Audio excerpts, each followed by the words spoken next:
నేను ఇంకొకటి విన్నాను, మీరు హర్ష గారు 2 డేస్ కంటిన్యూగా గేమ్ ఆడుతూ ఉన్నారంట. అసలు ఏంటి సార్ అది 2 డేస్ అంటే మిమ్మల్ని వచ్చి చూసి వెళ్ళిపోయారంట సమీర్ గారు కూడా. అసలు 2 రోజులు అలా ఎలా ఆడుతూ ఉన్నారు సార్ గేమ్? అప్పుడు ఏమైందంటే 2 రోజులు ఏదో షూటింగ్ ఖాళీ ఉంది, సరదా అని చెప్పేసి ఇదా నేను కూర్చొని ఆడుకుందాం అంటే ఆడుకుందాం అని చెప్పేసి కూర్చున్నాం. మొదలెట్టినప్పుడు 3-4 కూర్చొని ఆడుతున్నాం. అందులోంచి 2 వెళ్ళిపోయారు, వీడు నేను మిగిలాం, ఆడుకుంటున్నాం. ఎంతరా అన్నాడు.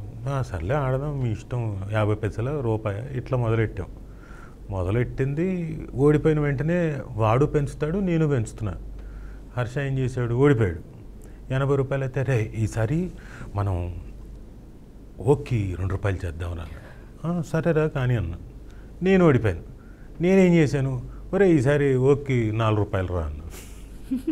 అంటే ఓకే ఆడదాం అంటే ఆడు కొట్టేస్తాడని వాడి ఫీలింగ్. అంటే గ్యారంటీ ఇచ్చుకోవాలన్న ఫీలింగ్లో మేము ఇద్దరం చాలా సీరియస్గా ఉండిపోయాం. దాంతో ఇది అలా 10 రూపాయలు 20 రూపాయలు 100 200 డబుల్ 1,00,000 2 లక్షలు నోటికి ఏదొస్తే అది చెప్పుకుంటూ వెళ్ళాం. చివరాఖరికి వాడు 350 కోట్లు నాకు అప్పడ్డాడు. అంటే ఆల్మోస్ట్ ఆల్ ఆ రోజు మేము నైట్ 8 o'clock మొదలెడితే నెక్స్ట్ డే కాకుండా ఆ నెక్స్ట్ డే 3 o'clock లేచాం. అదే అసలు నేను షాక్. అది నేను రీసెంట్గా చూసిన తర్వాత నిజంగా అంతసేపు కంటిన్యూగా ఫుడ్ లేకుండా నిద్రపోకుండా, ఫుడ్ లేకుండా కూడా ఓకే, ఫుడ్ లేదు నిద్ర లేదు. ఫుడ్ అంటే కూడా ఓకే, బట్ నిద్ర లేకుండా ఎట్లా? సమీర్ గారు వచ్చి చూసి వెళ్ళిపోతున్నారండి. చూసి వెళ్ళిపోయాడు. మేము అప్పుడు కూడా ఎందుకు లేచామంటే మా ఆవిడ వచ్చింది, ఓకే అనుకుంటే అప్పుడు లేచాము.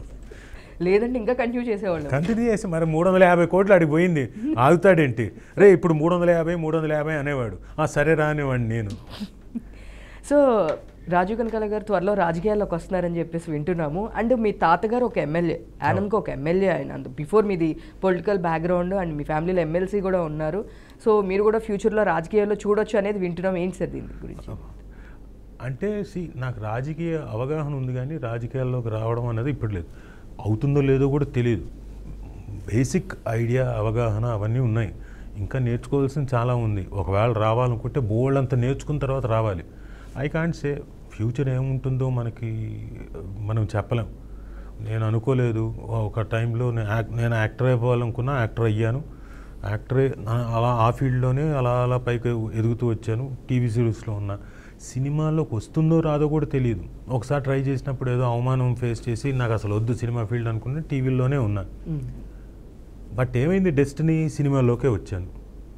మనం ఏదో అనుకుంటాం, ఏదో అవుతుంది. సో తెలియదు కదా. సో స్టార్టింగ్ డేస్లో కెరియర్ మీరు స్టార్ట్ చేసినప్పుడు సో మీరు ఒక 10 రూపీస్ 5 రూపీస్ ఇంట్రెస్ట్ మీ ఫాదర్ వాళ్ళు ఆ రెస్పాన్సిబిలిటీ అంతా మీరు తీసుకొని సినిమాల్లోకి వెళ్ళిన తర్వాత ప్రతిదీ అది కట్టుకుంటూ వచ్చారు అని చెప్పేసి నేను విన్నాను సార్. నిజంగానే అంత స్ట్రగుల్ ఫేస్ చేశారు అంటే ఇప్పుడులో ఒక 5 రూపీస్ 10 రూపీస్ ఇంట్రెస్ట్లు అంటే కామన్, కానీ ఆ టైంలో కానీ మీరు అంతా ప్రతిదీ నేను యాక్ట్ చేసి ఇదంతా క్లియర్ చేయాలి అని చెప్పేసి మీరు యాక్టింగ్లో. అందుకే జక్కన కిందక నేను చెప్పింది కూడా జక్కన నాకు కుదరతో నాకు బోల్డ్ అంత కట్టాలన్నదే. అందుకే అప్పుడు నేనేంటంటే డబ్బులు అంతా, ఎందుకంటే పాపులర్గా ఉన్నాను కాబట్టి పెంచుకుంటుండేవాడిని, అడుగుతుండేవాళ్ళు ఇచ్చేవాళ్ళు.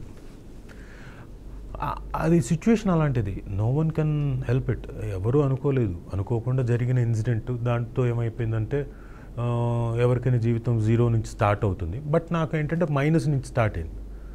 సో నేను ఆ మైనస్లన్నీ కవర్ చేసుకుంటూ 0కి వచ్చి 0 టైంకి మా ఆవిడ రావడం, ఆవిడ నేను కలిసి కూర్చొని ఇంట్లో లెక్క రాత్రిపూట వేసుకునేవాళ్ళం.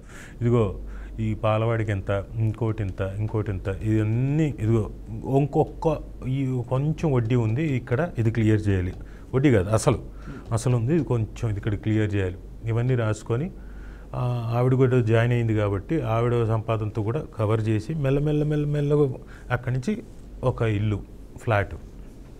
సో సుమా గారిది లవ్ స్టోరీ మా అందరికి తెలుసు, ఏదో కొత్త లవ్ స్టోరీ ఉందంటే సార్ ఏంటి సార్ ఇంకొక లవ్ స్టోరీ? అదే ఆలోచిస్తున్నాను. ఇన్నేళ్ళు అయిపోయింది, 25-26 years అయిపోయింది కాబట్టి ఇప్పుడు వైనాట్ కొంచెం బాగానే కనపడుతున్నాను కాబట్టి వైనాట్ ఇప్పుడు మనం కొత్త లవ్ స్టోరీ ఎందుకు స్టార్ట్ చేయకూడదా అని ఆలోచిస్తున్నాను. సరే బీఆర్కే న్యూస్ వాళ్ళ ఛానల్కి వచ్చాను కాబట్టి మీరే ఎలాగో నాకు ఆ ఆలోచన క్రియేట్ చేశారు కాబట్టి ఒకవేళ ఏదైనా నాకు గనక జీవితంలో కొత్త లవ్ స్టోరీ గనక జరిగితే దానికి బాధ్యురాలు ఆవిడే. అలాగే బీఆర్కే న్యూస్. అంటే లవ్ ట్రాక్ నడిపేది మీరు యాక్చువల్గా.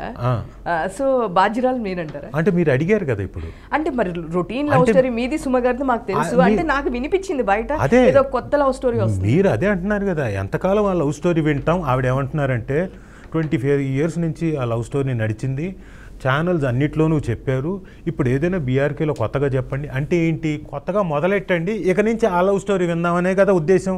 సరే, ఆవిడ కోరికను తీర్చడం ఒక ఆర్టిస్ట్గా పిలిచి నన్ను ప్రేరేపించినందుకు డెఫినెట్గా ఆలోచిస్తాను, ట్రై చేస్తాను. నన్ను కూడా నెక్స్ట్ సుమా గారు పర్సనల్గా పిలుస్తారేమో.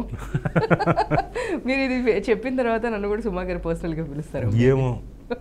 సో ఇంకా బ్యాక్ వస్తే కనుక మీ అబ్బాయి కూడా ఈరోజు హీరో అయిపోయారు. అండ్ మిమ్మల్ని చూసి పెరిగారు, తను యూఎస్ వెళ్ళి అక్కడ నేర్చుకొని వచ్చాడు. బట్ మీకు తెలుసు స్ట్రగుల్స్. అంటే నేను మీ నుంచి ఇంకొక క్వాలిటీ ఇవ్వకూడదు అంటే కనుక నాకు బయట వినిపించేది ఏంటంటే రాజు గారు ఎప్పుడు ఎవరిని ఒక క్యారెక్టర్ ఇవ్వమని చెప్పి అడగరు. సో ఎప్పుడు ఇన్ని డేస్ అడగలేదు. చేసుంటే కనుక ఇప్పుడు 200 సినిమాలు చేసిన రాజు కనకాల గారు ఇంకొక 300-400 సినిమాలు చేసి ఉండొచ్చు. కానీ ఎవరి దగ్గరికి వెళ్ళి ఒక క్యారెక్టర్ కూడా ఇవ్వమని చెప్పి రాజు గారు అడగలేదు అని చెప్పేసి అంటారు. ఏంటి సార్ అసలు ఇది ఎందుకని మీరు అడగరా? ఎప్పుడు ఎవరిని అడగలేదు?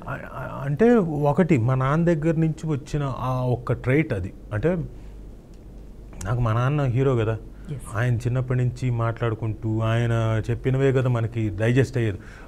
రైట్ అంటే మనం అడిగితే కొంచెం తగ్గిపోతాం కాబట్టి ఏదైనా ఎప్పుడైనా మన టాలెంట్ ప్రూవ్ చేసుకొని వేషం సంపాదించుకోవడంలో ఉండే కిక్కు, మనం అడిగితే వాళ్ళ దగ్గర రేపొద్దున చులకన అయిపోతాం, రేపొద్దున చులకనగా చూస్తారు, ఎక్కడో చోట ఏదో ఒక ఇన్సిడెంట్లో చూస్తారేమో అన్న చిన్న భయాలు ఇవన్నీ ఉండేవి. మా నాన్న అలాగే ఎవరిని అడిగేవాడు కాదు, ఏదైనా వస్తే చేసేవాడు, లేకపోతే లేదు. ఏది బాగా పేరు వచ్చేసిన తర్వాత కూడా. సో ఆయన చెప్పిన ఇన్ఫ్లుయెన్స్ అది నాకు కూడా పడిపోయింది. దాంతో ఏంటి, నేను ఎవరిని అడిగేవాడిని కదా, నాకు ఏదైనా నేను పర్ఫామ్ చేసి అది నచ్చి ఎవరైనా వస్తే చేయడం, లేకపోతే లేదు. అయితే నాకు ఇప్పుడు ఆఫ్టర్ సో మెనీ ఇయర్స్ నేను ఆ పద్ధతి మార్చుకుంటున్నాను. అది మా అబ్బాయికి నేను ఖచ్చితంగా చెప్తా, వాడికి రోషన్ ఈ టెలికాస్ట్ అంటే డైరెక్ట్గా కూడా చెప్తాను, కానీ నీకు ఇలా కూడా చెప్తే బెటర్ అని ఇలా కూడా చెప్తున్నాను.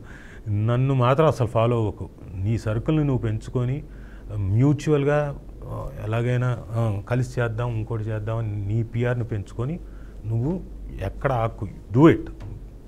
ఎందుకంటే నీకు అద్భుతమైన కెరీర్ ఉంటుంది, నువ్వు అద్భుతమైన ఆర్టిస్ట్ అవుతావు. సో ఎక్కడ నాలాగా మీ తాతలాగా మాత్రం చెయ్యొద్దు. You create your PR, do it.